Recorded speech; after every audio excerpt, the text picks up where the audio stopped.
Olá a todos. Na aula passada nós demos a teoria do valor de Stuart Mill, inserido na fundamentação da moral. Hoje eu vou falar na teoria da obrigação, que é também uma componente da teoria moral de Stuart Mill. Ora, eu vou partilhar um PowerPoint para vocês poderem acompanhar e vou dando exemplos também. Estou aqui, ora bem. Então, qual é o objetivo da teoria da obrigação? Tanto a teoria do valor como a teoria da obrigação são componentes da teoria moral de Stuart Mill, do utilitarismo de Stuart Mill.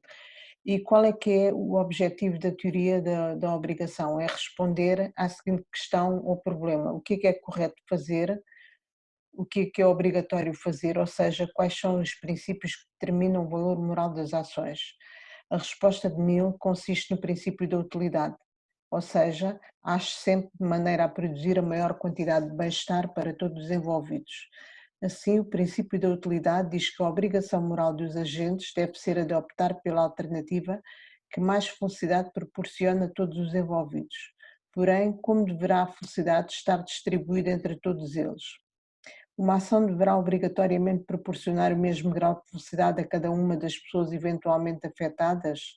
Ora, nós sabemos que as pessoas podem ter diferentes preferências. Uma ação cujas consequências são as mais agradáveis para uma pessoa pode não ser preferida por outras pessoas. Os interesses podem entrar assim em conflito. O princípio da utilidade, para ser complementado, necessita de um critério capaz de resolver esses conflitos de preferências individuais. A ideia que regula a aplicação do princípio da utilidade é que a pretensão de cada pessoa à felicidade tem exatamente a mesma importância para o cálculo do resultado das ações, ou seja, para a efetividade das ações, do que a pretensão à felicidade de outra pessoa qualquer. A distribuição da felicidade deve ser imparcial. Algumas pessoas poderão sair prejudicadas caso as suas preferências estejam em conflito com as da maioria, mas é a felicidade da maioria que conta. Vamos imaginar uma família eh, que tem duas opções de duas saídas. Uma é ir ao cinema, outra é ir ao futebol.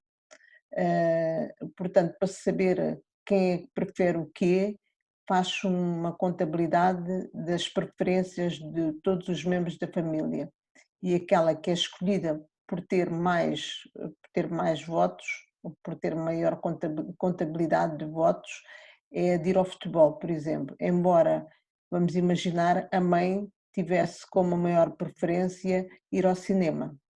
Ora, essa distribuição imparcial da felicidade não implica que todos obtenham uma parte igual da felicidade, portanto, a mãe sairia prejudicada. A imparcialidade implica apenas que ninguém tem o direito de reclamar para si próprio um benefício maior das ações praticadas, ou seja, é pela quantidade de votos, pelo cálculo de votos, é que se faz a felicidade da maioria e não pelo facto de um ter uma preferência mais elevada que os outros. O princípio da imparcialidade estabelece que todos contam em igual medida e que todos os interesses, preferências ou níveis de bem-estar têm que ser sempre considerados para efeitos de cálculo da utilidade das ações, em pé de igualdade com os interesses, preferências ou níveis de bem-estar de todos os outros. Porém, esta ideia, embora seja atraente, coloca a teoria utilitarista algumas dificuldades difíceis de ultrapassar. Que o bem-estar de qualquer pessoa conte sempre tanto como o bem-estar de qualquer outra pessoa para o cálculo das utilidades das ações tem implicações inesperadas. Pensemos no exemplo que eu vos dei. A primeira é que no utilitarismo não há lugar para as obrigações especiais que o agente deva prioritariamente satisfazer em virtude do tipo de relação que mantém com certas pessoas, amigos, família, pares, etc. Por outro lado, a atribuição do mesmo peso ao bem-estar de todas as pessoas, independentemente da natureza das preferências ou desejos que é necessário satisfazer para promover esse bem-estar, parece pouco saudável. Porque haveriam de contar as preferências de um grupo de sádicos ou de pessoas preconceituosas como xenófobos ou racistas. Agora vamos ver aqui exemplos que têm a ver com a exigência da imparcialidade na maximização de felicidade geral. e esta pode ter consequências inaceitáveis. Vamos imaginar que a Maria é adepta do utilitarismo. Imagine-se também que a Maria tem filhos e que a preocupa o bem-estar das crianças no mundo.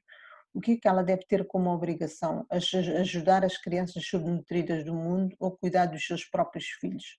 É claro que a primeira opção implicaria a felicidade da maioria, mas a moral diz que para uma mãe é uma obrigação prioritária cuidar dos seus filhos.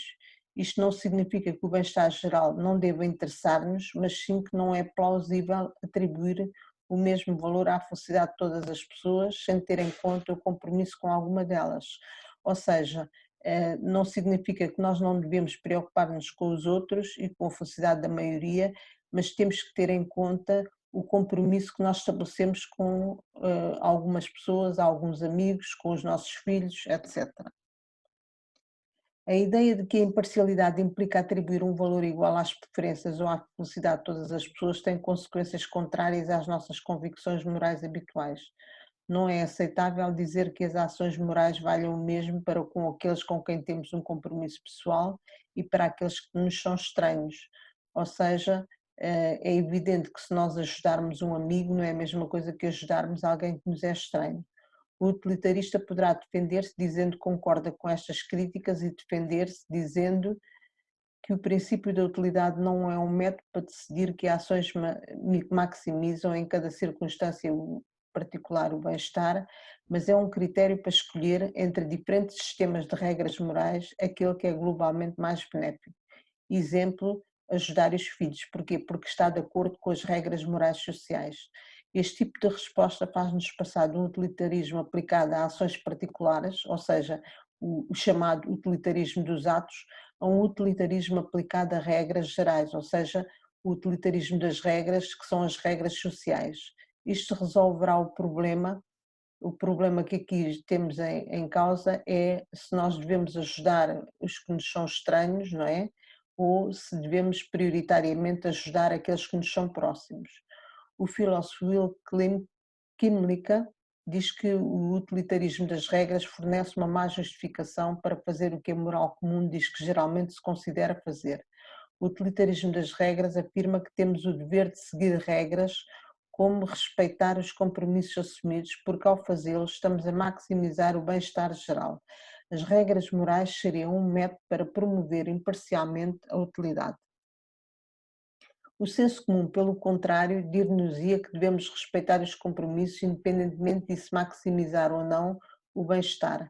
As obrigações que nós temos para com as pessoas com as quais nos comprometemos podem ter mais valor em certos contextos específicos do que as nossas obrigações para com as outras pessoas.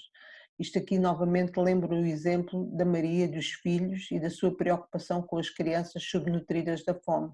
Portanto, para ela é mais importante cuidar dos seus próprios filhos do que preocupar-se com outras crianças, embora se ela ajudasse essas crianças, num contexto geral, fosse mais benéfico para o bem-estar da maioria.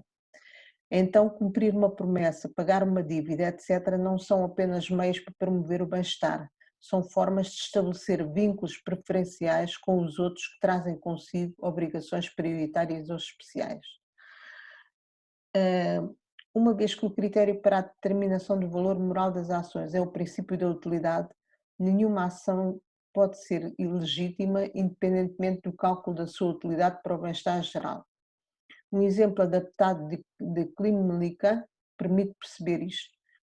Imagino que a maioria das pessoas num bairro determinado vê com um grande desagrado a instalação de uma família de ciganos aí perto.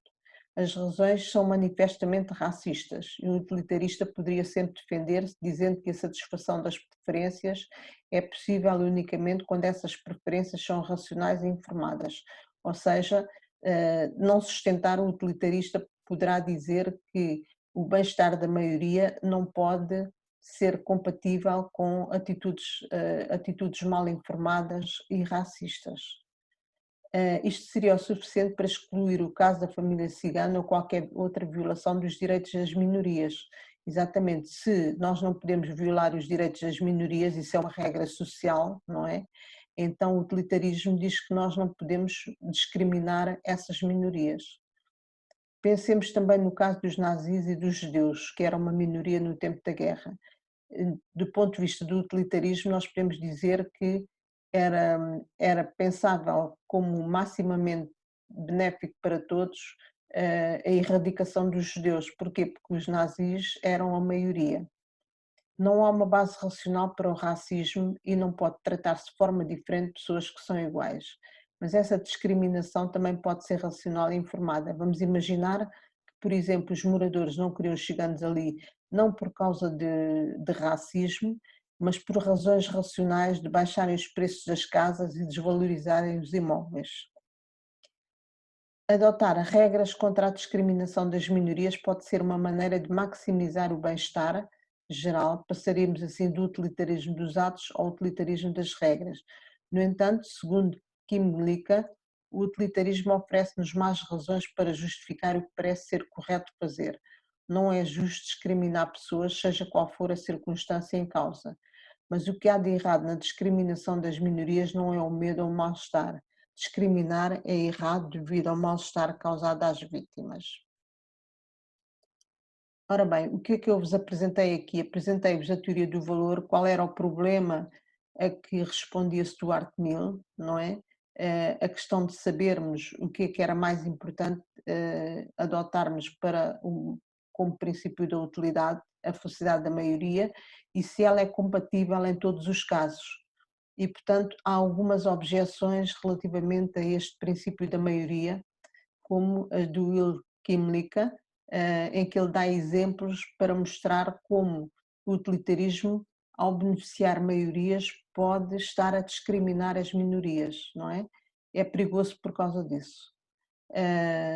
E com esta aula nós acabamos a matéria sobre o Stuart Mill. Depois, na aula síncrona, vamos ver algumas dificuldades que vocês tenham tido na compreensão deste vídeo, está bem? Pronto, obrigada e até à próxima.